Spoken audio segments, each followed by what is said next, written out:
What if everything you know about work is wrong?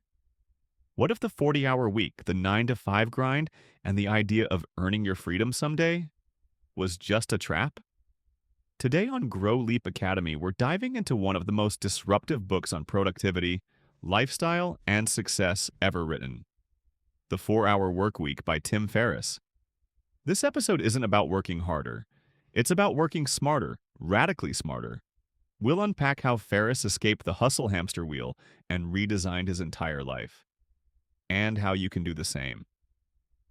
You'll learn about the new rich, fear-setting, dreamlining, ruthless prioritization, and how to build income streams that run without you. So if you've ever felt burned out, boxed in, or like you were made for more than just grinding through the week, this one's for you. Let's get into it.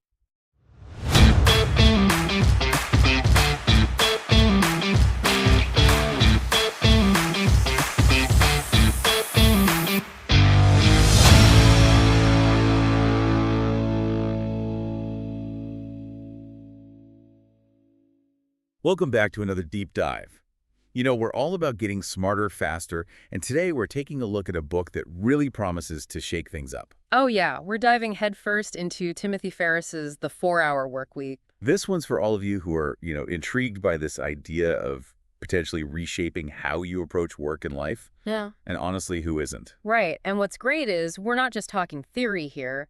We've got excerpts that lay out the book's entire philosophy. We've also got some really personal stories, like straight from Ferriss's own life, about how he put these ideas into action. And a ton of really practical advice. This isn't just some pie-in-the-sky concept. It's about giving you tangible steps to make a change. Exactly. So what we're aiming for today is, first off, to really unpack this whole concept of the new rich. Yeah, who are these people? What do they value? We're going to break that down. Then we'll dig into lifestyle design, which is kind of like the heart and soul of this book, figuring out what it actually means to design your life. And then the part I know everyone's waiting for.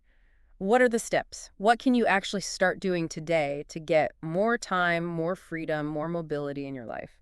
Love it. Okay, so the book dives right in, throws this term at us, the new rich, or NR. What's the gist? Well, it's pretty radical when you think about it. It's basically saying, hey, that whole traditional model, work your butt off for 40 years, then maybe you can enjoy life. It's flawed. Right, like delay gratification forever, hope it all works out in the end. Exactly. The NR is about saying no to that. They're all about creating a truly luxurious lifestyle now in the present, and it's not just about money. Yeah, the book makes a really interesting point. It's time and mobility.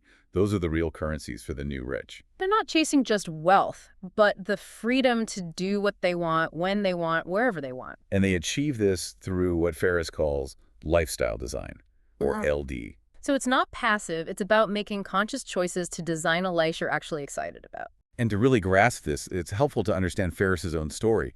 He gets super vulnerable in the book about his own journey. Oh yeah, he shares this time in his life where, on paper, he was killing it. His company, Brain Quicken LLC, was raking in serious cash, like over 40 grand a month. But he was working like a dog, 14-hour days, no weekends. He was miserable. And he talks about this vacation he took to Florence, Italy with his family. It's supposed to be this relaxing getaway. Right. Total disaster. He ended up spending like 10 hours a day in an internet cafe, stressing about his business back home. It was a huge wake-up call for him. He realized, okay, something's got to change. This isn't sustainable. And that's what led him to develop all these ideas that he lays out in the book. This feeling of being trapped, even though he was financially successful, it really highlights the whole point of lifestyle design. It's about being intentional, creating the life you want, not just letting it happen to you. So we've got the new rich, valuing time and mobility. We see where Ferriss is coming from with all this. Now, how do we actually start making this shift? The book introduces this concept of fear setting. What is that exactly? So it's kind of brilliant when you think about it. It's addressing those mental roadblocks that keep us from making big changes. Right, like that fear of the unknown, the fear of failure. Those can be paralyzing. Exactly. Fear setting is about saying, okay, let's define those fears. Let's write down the worst case scenario. What's the absolute worst that could happen? Because often when we actually do that, when we confront those fears head on, they lose their power over us. Right. You might realize, hey, this isn't as bad as I thought, or even if it did happen, I could handle it. It's like the book says, a lot of times, we'd rather stick with what's familiar, even if it's making us unhappy, than risk the uncertainty of something new. It's crazy, but it's true. We choose unhappiness over uncertainty. And Ferriss's own experience feeling trapped even though he was making good money, it really demonstrates that He was scared to let go of what he had built, even though it wasn't making him happy. fear setting forces you to look at those fears, break them down, and often you realize they're not as insurmountable as they seem in your head. So by defining our fears, we can actually shrink them and use them as motivation to take action. Yeah, it's about moving from vague anxiety to specific manageable concerns. I love that. Now, another concept that really intrigued me was this idea of setting unreasonable goals. It seems kind of counterintuitive, right? Why would we set goals that seem unattainable? Well, think about it this way. What really gets you fired up? Is it something that's just slightly out of reach, or is it something big, something audacious? I guess the bigger the dream, the more motivating it can be. Exactly. The book argues that unreasonable goals can actually be easier to achieve because they give you this huge boost of adrenaline and motivation that just isn't there with smaller, more realistic goals. So it's not about being delusional. It's about aiming high enough that the reward is truly worth the effort. There's this great example in the book. Imagine yourself planning a trip. Are you going to be more excited about a weekend in Columbus, Ohio, or a catamaran adventure in the Greek islands? Okay, yeah, the Greek islands for sure. And that excitement, that passion, it's going to fuel you to overcome any obstacles that come up. So the key question isn't what's realistic, but what would truly excite me. And that's where the magic happens. You tap into a level of drive and commitment that you might not even know you had. So we've identified our unreasonable goals. Now how do we make them happen? The book talks about dreamlining, which is more than just daydreaming, right? Oh, yeah. Dreamlining is about taking those big, exciting dreams and turning them into concrete, actionable plans. It's like, okay, I want to sail the Greek islands. What are the actual steps I need to take to make that happen? And a big part of dreamlining is focusing on experiences, not just stuff. The book makes this great point that living a rich life isn't about having a mansion full of fancy cars. It's about having the freedom to do amazing things. It's about creating a life filled with adventure, learning, and connection. Those are the things that truly make us feel rich, both internally and externally. So dreamlining helps us fill that void that's often created when we start working less. It's not just about escaping what we don't like. It's about actively pursuing what we love. And the book gives us a really specific exercise to help us do this. It involves defining 4 dreams that we want to achieve in the next 6 months. And then we calculate the monthly cost of each dream. This becomes our target monthly income, or TMI. And finally, for each dream, we identify 3 actionable steps we can take right now to start moving towards it. I love that it's so concrete. It's not just wishful thinking. It's about breaking things down into manageable chunks. The examples in the book are really helpful, like what's the actual monthly cost of owning that Aston Martin you've always dreamed of? Or having a personal assistant to handle all those annoying tasks? Or taking that trip to Croatia? When you start putting numbers to those dreams, they become more real, more attainable. Exactly. And those 3 actionable steps, that's where the rubber meets the road. It's about getting started, taking those first steps, no matter how small, to build momentum. The book even suggests tackling one of those tasks right now and another tomorrow before 11 a.m. just to create that sense of urgency. Like, okay, I'm actually doing this. I'm on my way. All right, so we've got a good grasp on the new rich for Adisa's journey, fear setting, unreasonable goals, and dreamlining. Now, the book takes a turn into more practical territory with productivity, and it really challenges the whole traditional idea of time management, doesn't it? Yeah, it throws the whole work harder, be busier mentality out the window. It's not about cramming more into your day. It's about focusing on effectiveness, on doing the right things, not just more things. And this is where the Pareto principle, that 80-20 rule, comes into play. Oh yeah, the idea that 80% of your results come from just 20% of your efforts. Exactly. So it's about figuring out in your work and in your life, what is that crucial 20%? What are the activities that are truly moving the needle? And conversely, what's the 20% that's causing 80% of your problems? Right. The book encourages you to ask some really powerful questions like, what are the sources of most of my unhappiness? What are the things that are consistently bringing me joy and success? And that really thought-provoking question, if you could only work 2 hours per week, what would you do? It forces you to cut through all the noise and identify those essential, high-impact tasks that truly matter. And then on the flip side, if you had to cut 4/5 of your current activities, what would you eliminate? It's all about ruthless prioritization, getting rid of the fluff and focusing on what really counts. And one of the key takeaways here is The book suggests never having more than one or two mission-critical items on your to-do list each day.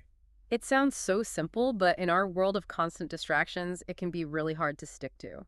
But if you're truly focusing on those high-leverage activities, that's all you really need. It's about being intentional with your time and energy, making sure you're directing them towards what will actually make a difference. Okay, so we're being super effective with our time. Now the book throws us a curveball.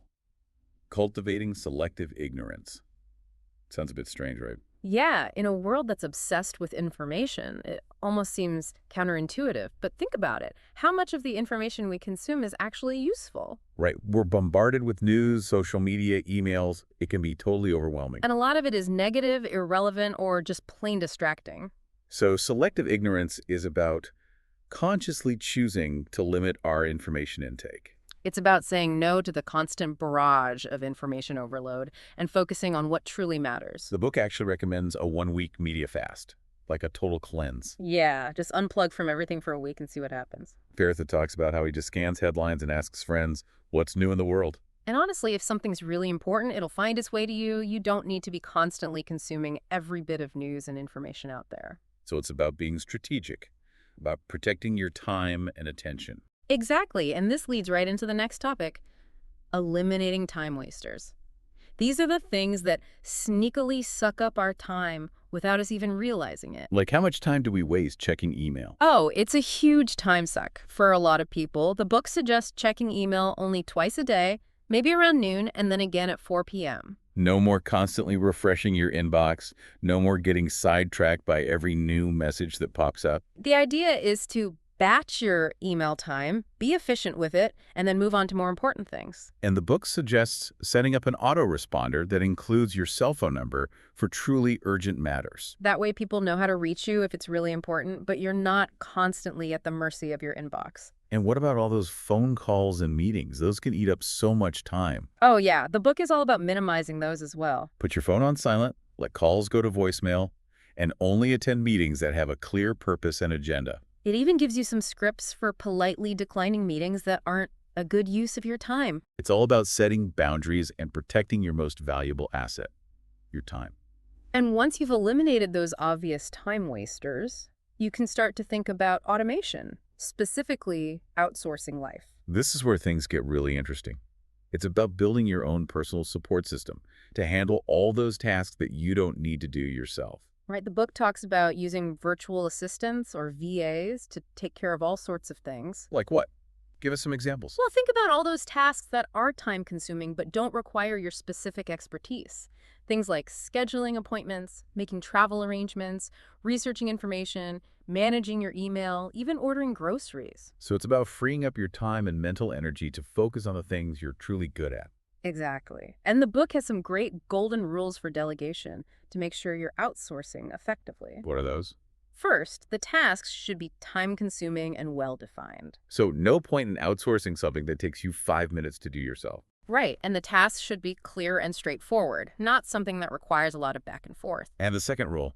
Have fun with it. Okay, I like that one. How do you have fun with outsourcing? Well, the book gives some examples, like having your VA schedule social lunches for you, or even play a harmless prank on your boss. Okay, that's pretty funny. It's about not taking it too seriously. Outsourcing can be a really powerful tool, but it's also okay to have some fun with it. And the book talks about this concept of geoarbitrage. What is that? It's basically taking advantage of the differences in cost of living around the world. So instead of hiring a VA in your own country, you might hire someone in a country where the cost of living is lower. Exactly. You can get the same quality of work at a fraction of the cost. That's pretty smart. Ferriss shares some examples of things he's outsourced, like research, website maintenance, photo editing, even managing his mailing list. It's about leveraging the global workforce to your advantage. So we've eliminated unnecessary tasks, automated what we can. Now it's time to talk about generating income. And the book calls this Finding Your Muse. The Muse is all about creating a business or income stream that can run largely without your constant involvement. So it's about building something that generates income while you're off living your dream life. Exactly. It's about financial freedom. And the book emphasizes a really crucial point. You need to figure out your sales and distribution strategy before you even create your product. He uses this guy, Ed Bird, as an example.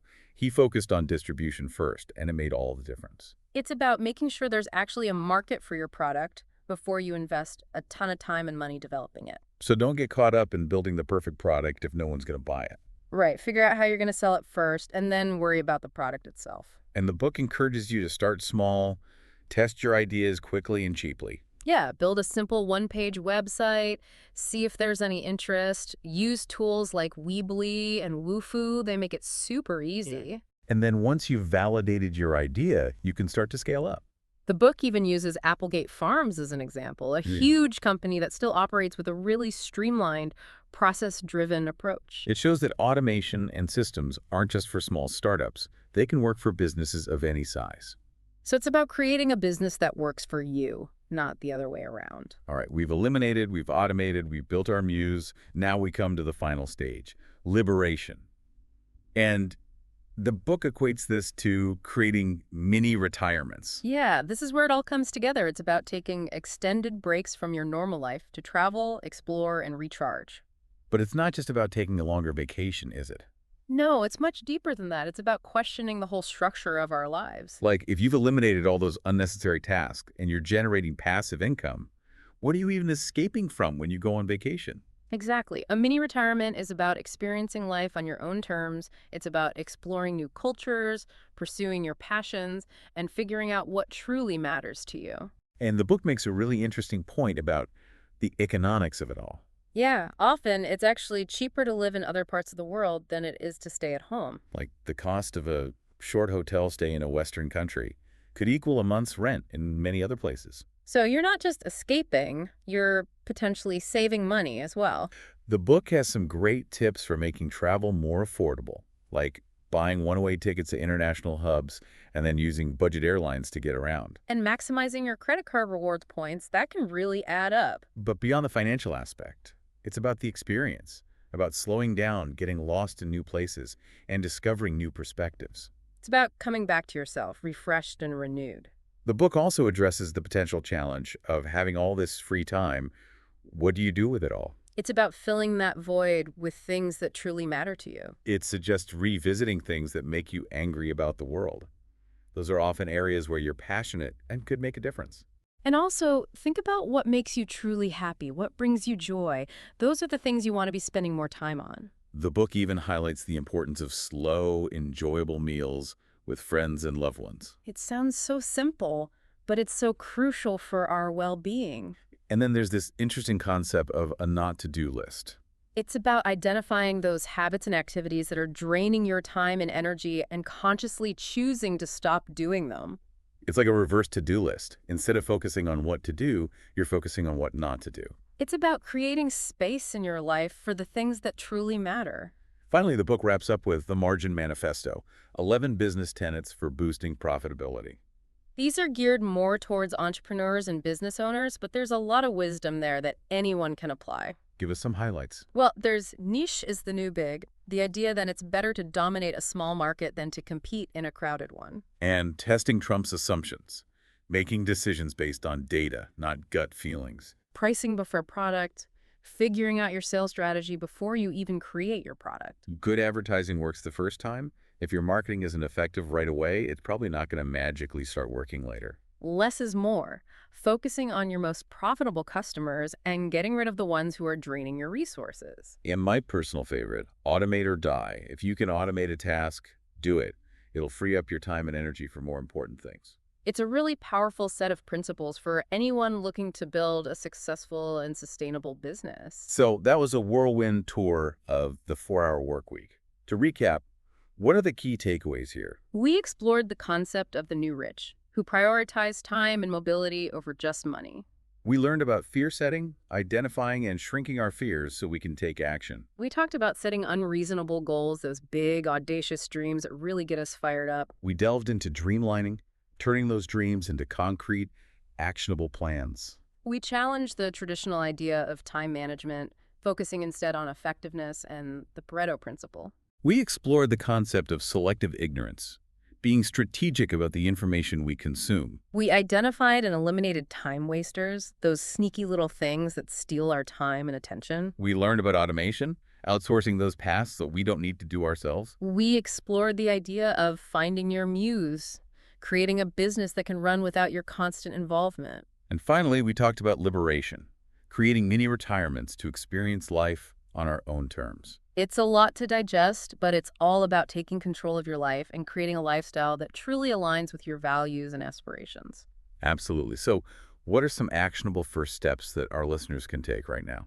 Well, think about one dream, just one, that seems totally unrealistic, something that would really light you up. Write it down, and then brainstorm 3 tiny steps, anything you could do in the next 24 hours to start moving towards it. And take a look at your work and your life through the Pareto principle lens.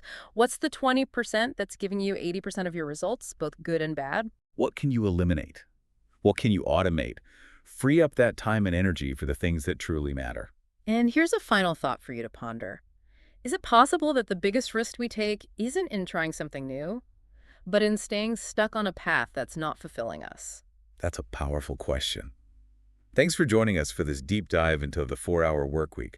We hope it's inspired you to start designing your own ideal lifestyle. And remember, the journey of 1,000 miles begins with a single step. So take that first step today. You might be surprised where it leads you.